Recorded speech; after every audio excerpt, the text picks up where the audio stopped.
இளம் ஹாக்கி விளையாட்டு வீரர்களுக்கு இடையே விளையாட்டு போட்டியினை துவக்கி வைத்து சிறப்பிக்க இருக்கிறார்கள்.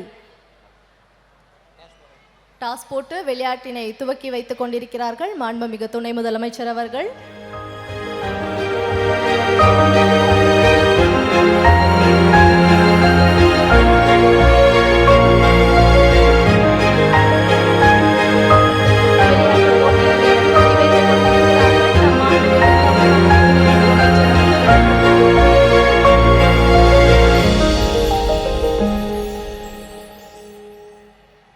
ஹாக்கி போட்டியினை துவக்கி வைத்த மாண்புமிகு துணை முதலமைச்சர் அவர்களுக்கு எங்களின் மனமார்ந்த நன்றிகள்.